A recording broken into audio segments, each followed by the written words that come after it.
நம்ம சேனலில் பயோகிராஃபிலாம் பார்க்குறோம். அந்த வகையில் இன்றைக்கி யாரோட பயோகிராஃபிட்டெல்லாம் தம்ப வச்சு கெஸ் பண்ணியிருப்பீங்க. ஆமாங்க, பெண் பிதாமகன் ஜெயந்தி அவர்களை பற்றி தான் எல்லோரும் இந்த வீடியோவில் பார்க்க போகிறோம்.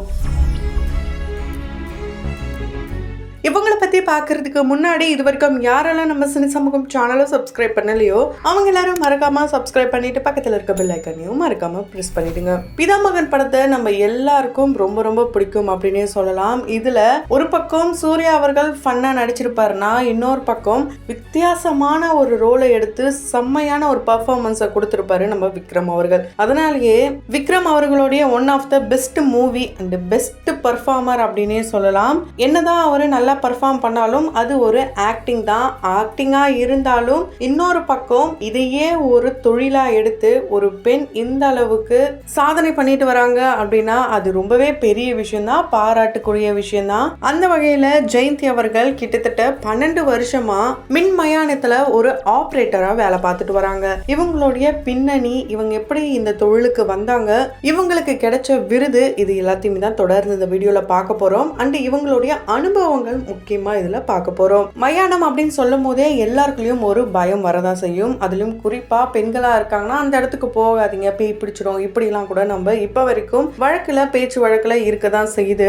ஆனால் கிட்டத்தட்ட இந்த 12 வருட காலத்தில் இவங்களுக்கு இந்த மாதிரியான ஒரு அனுபவம் இருந்ததே கிடையாதான். பேய் அப்படின்றது நமக்குள்ள இருக்கிற மனப்பேய் தான். அதனால இங்க இருக்கும் அங்க இருக்கும்ட்டு என்னென்னவோ கதை கட்டுறாங்க. நான் இத்தனை வருஷமா இங்க இருக்கேன், இது வரைக்கும் நான் யாரையும் பார்த்ததில்ல. அதே மாதிரி சக்தி போன உடம்ப நம்ம எல்லாருமே சவம் சொல்றோம். அது சவம் இல்ல, சிவம். அதனாலதான் எப்படி கோவில்ல சாமிக்கு எந்த அளவுக்கு ஒரு வழிபாடு அந்த அர்ச்சனை எல்லாம் பண்றோமோ அதே மாதிரி தான் இங்கேயும் தரிசனம்லாம் பண்ணி தான் ஒரு கோவில்ல சாமி எப்படி அனுப்புவோமோ அந்த மாதிரி தான் பண்ணி அனுப்புறோம். இது ஒரு புனிதமான தொழில் அப்படின்ட்டு இவங்களுடைய தொழிலுக்கு பத்தியும் இவங்களை பத்தியும் நிறைய விஷயங்களை நமக்காக ஷேர் பண்ணியிருக்காங்க. ஜெயந்தி அவர்கள் நாமக்கல் மாவட்டத்தை சேர்ந்தவங்க. கூலிப்பட்டி அப்படின்ற கிராமத்துல முருகர் கோயில் அர்ச்சகரா இருந்தவர் தான் இவங்களுடைய அப்பா. இவங்க இந்த தொழிலுக்கு வர முக்கிய காரணம் இவங்க அப்பாவுடைய மரணம் அப்படின்னே சொல்லலாம். ஏன்னா இவங்களுடைய அப்பா 2009 இறக்குறாரு. இவங்க அப்பாவுக்கு கடைசியா இறுதி சடங்கு பண்றதுக்கு மயானத்துல யாருமே கூட நிக்கலையாம். குறிப்பா இவங்க கூட பிறந்தவங்க மொத்தம் 3 பெண் பிள்ளைகளாம். இவங்களோட சேர்த்து இவங்க தான் கடைசி.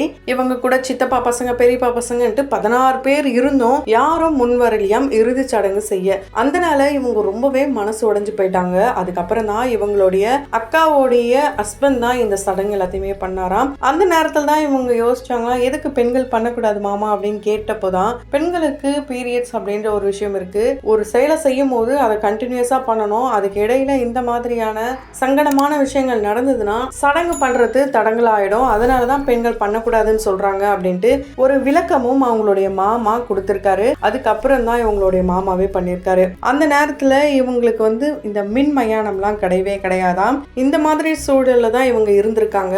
2 பெண் பிள்ளைகளை படிக்க வைக்க முடியாத இருந்த சூழல்ல அவங்க திருமணமும் பண்ணி கொடுத்துருக்காங்க. அதுக்கப்புறம் தான் இவங்களை எப்படியாவது நம்ம டிகிரி படிக்கணும் அப்படின்னு நினைச்சிருக்காங்க. அதுதான் இவங்களுடைய கனவாகவும் இருந்திருக்கு. கவர்மெண்ட் காலேஜ்ல பிகாம் எக்கனாமிக்ஸ் முடிக்கிறாங்க. அதை தொடர்ந்து எம்காம் படிக்கிறாங்க. படிச்சு முடிக்கிறதுக்குள்ளேயே இவங்களுக்கு ஒரு நபர் மேல காதலும் வருது. அப்போ இந்த அளவுக்கு நமக்கு வருமானத்தை கொடுக்கணும் அப்படின்னு நினைக்கிறாரு. நம்ம இந்த டைம்ல பார்ட் டைம்ல ஜவுளி கடையில வேலைக்கு போலான்ட்டு படிக்கும் போதே இவங்க ஜவுளி கடையிலையும் வேலை செய்யறாங்க. அந்த சமயத்துல தான் 2000 வாசுதேவன் அப்படின்ற திருமணம் பண்றாங்க. சோ இந்த திருமணம் காதல் திருமணம், கலப்பு திருமணமா இருந்த போதிலும் இவங்களுடைய வீட்டுல இவங்களை ஒதுக்கி வச்சிருக்காங்க. இவங்களுக்கு 2 ட்வின்ஸும் பிறந்திருக்காங்க. சோ இந்த மாதிரி ஒரு சூழல்ல தான் இவங்களுடைய காதல் திருமணமும் நடக்குது. இப்போ வரைக்கும் இவங்களுடைய குடும்பம் இவங்களை ஏத்துக்கவே இல்லையா. இந்த மாதிரி ஏன் இப்படி பண்ண அப்படின்ற ஒரு கேள்வி வந்தாலும் அவங்களோட வீட்டுல நடந்த நல்லது கெட்டது எதுக்குமே இவங்களை கூப்பிடாம இப்போ யார் வீட்டுல என்ன கெட்டது நடந்தாலும் இவங்களுக்கு தான் முதல் அழைப்பு வருதாம். நாமக்கல்ல இருக்கும் போதே இவங்களுடைய கணவர் ஆம்புலன்ஸ் டிரைவரா இருந்திருக்காரு. இவங்க ஜவுளி கடையை தொடர்ந்து பிரஸ்லயும் வேலை பார்க்கறாங்க. அதுக்கப்புறம் தான் அங்க இவங்க கூட ஃப்ரெண்டா இருந்த ஒரு பெண் இது போல வேலை இருக்குக்கா, எந்த ஒரு ஆம்பளையும் முன் வர மாட்டாங்க, நீங்க தான் தைரியமான பெண்ணாச்சும், நீங்க தான் வாங்கல அப்படின்னு சொல்லி கூப்பிட்டுருக்காங்க. ஆரம்பிக்கும் போதே இவங்களை ஆப்ரேட்டர் வேலைக்கெல்லாம் கூப்பிடவே இல்லையாம். அங்க ஒரு தோட்ட வேலைக்காக தான் கூப்பிட்டுருக்காங்க. சமாதிக்கு முன்னாடி அந்த புல்லெல்லாம் பராமரிக்கிறது, பூச்செடிகளை பராமரிக்கிறது, இது போல தோட்ட வேலைக்கு தான் கூப்பிட்டுருக்காங்க. அதுக்கப்புறம் தான் அங்க அந்த பிணங்களெல்லாம் அந்த தோண்டி எடுத்து அதுல நடந்த விஷயங்கள், அதுல இருக்கிற விஷயங்கள் எல்லாத்தையுமே இவங்களையே பண்ண வச்சிருக்காங்க. அதுக்கப்புறம் இவங்களுக்கு கிடைக்கிற அந்த டீ பிரேக் டைம்லலாம் சரி உள்ள என்னதான் நடக்குது போய் பார்க்கலாமே அப்படின்னு நினைச்சிருக்காங்க. அப்ப கூட பெண்களை உள்ள விடவே இல்லையாம். 2013 இவங்க தான் முதல் முறையா அங்க போறாங்க. ஆண்கள் பண்ணும்போது கிட்டத்தட்ட ஒரு நாளைக்கு வெறும் 3 பாடி மட்டும் தான் என்னால எரிக்க முடியும் அப்படின்ட்டு நிறைய டிமாண்ட்லாம் பண்ணாங்களாம். ஆனா இவங்களும் இவங்களுடைய தோழியும் இல்ல எங்களால முடியும் பாருங்கன்ட்டு 16 பாடியை ஒரே நாள்ல வந்து எரிச்சு காட்டினாங்களாம். ஸோ அந்த சமயம் இவங்களுடைய வாழ்க்கையிலே ஒரு மிகப்பெரிய ஒரு சவாலான சமயமா தான் இருந்திருக்கு. ஃபர்ஸ்ட் இவங்க 2013 ஒரு பாட்டியை தான் எரிக்க ஆரம்பிக்கிறாங்க. அதுக்கப்புறம் ஒரு பயமும் வருது. அதுக்கப்புறம் போக போக தான் அந்த பயம் எல்லாமே போகுது.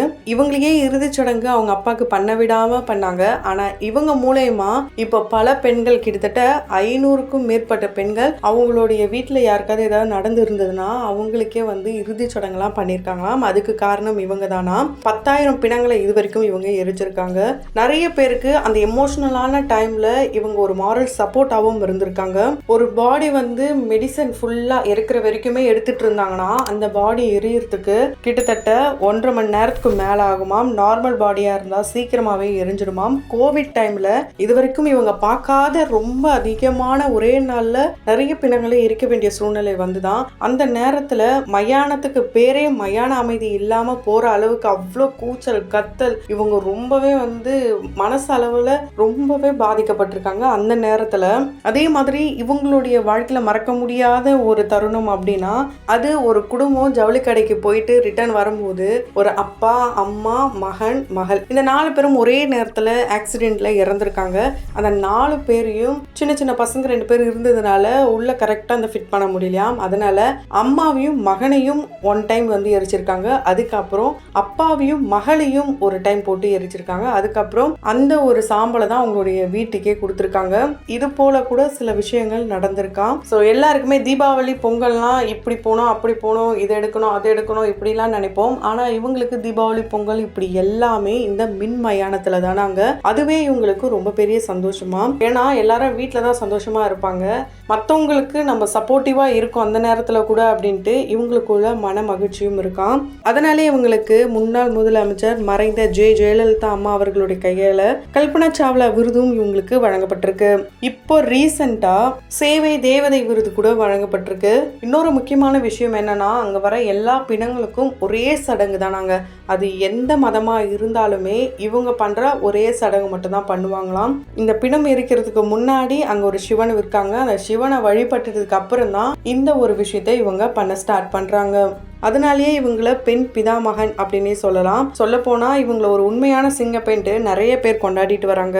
நிறைய ஆண்கள் இந்த வேலையை பாக்குறாங்க அப்படின்னா மயானத்துல குடிச்சிட்டு வந்து அதெல்லாம் பார்க்க கூடாது பயந்துடக்கூடாதுன்ட்டு இதுக்காக தான் நாங்கள் ட்ரிங்க்ஸ் பண்றோம்ட்டு ஒரு காரணத்தை சொல்லுவாங்க. கிட்டத்தட்ட 12 வருஷமா இவங்க அங்க இருக்காங்க.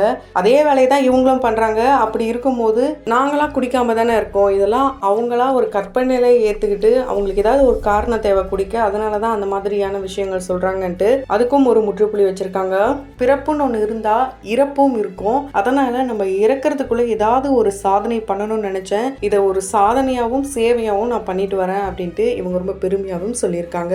இவங்களை பத்தி நீங்க என்ன நினைக்கிறீங்க? உங்களுடைய கருத்துக்களை மறக்காம கமெண்ட் பாக்ஸ்ல கமெண்ட் பண்ணுங்க. தொடர்ந்து பயோகிராஃபில பார்த்து என்ஜாய் பண்ணணும்னு நினைச்சீங்கன்னா உடனே நம்ம சினி சமூகம் சேனலை சப்ஸ்கிரைப் பண்ணிட்டு பக்கத்தில் இருக்க பெல் ஐக்கானையும் மறக்காம பிரஸ் பண்ணிடுங்க.